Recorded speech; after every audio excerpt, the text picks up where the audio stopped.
Bonjour. Bonjour. Bonjour. Est-ce que vous pouvez vous présenter? Vous êtes à la communication du Théâtre de la Ville, c'est ça, hein, qui a participé à l'organisation du Festival sur le Champ?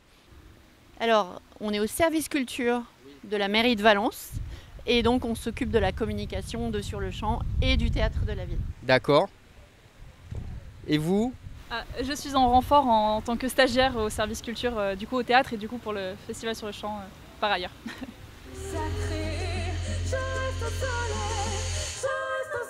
Le festival cette année propose 4 soirées avec pour chaque soirée une couleur musicale différente. Le mercredi, on est sur de la chanson pop, un peu de la chanson française et de la pop. Le jeudi, on est sur une musique de style urbaine, rap, un peu électro, très électro pour la fin de soirée. Le vendredi, on est sur les musiques du monde. Et le samedi, funk, R&B, ça va danser jusqu'au bout de la nuit.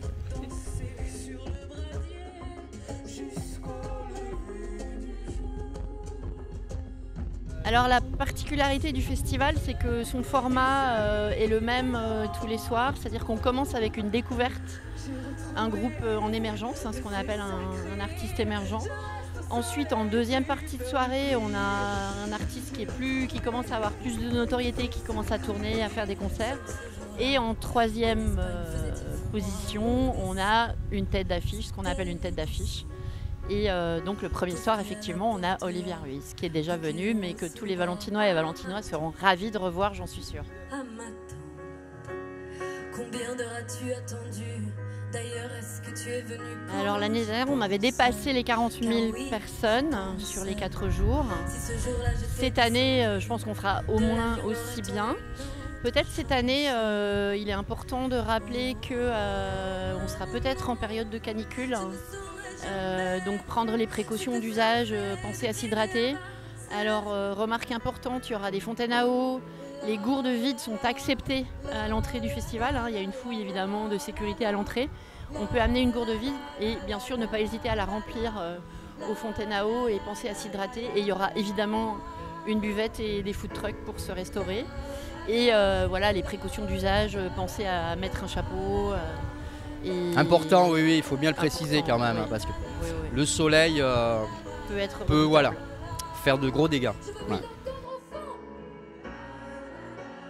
Et donc ça mobilise combien de personnes au total, le festival? Je dirais en tout 150 personnes à peu près. Contrairement à la grande majorité des festivals estivaux et même les festivals d'hiver, il n'y a aucun bénévole sur le champ. Toutes les personnes qui travaillent sur le festival sont rémunérées par la mairie, donc c'est assez important de le signaler. C'est un vrai effort de la mairie pour non seulement soutenir la culture, mais aussi soutenir l'emploi des jeunes et leur donner une chance d'une première expérience.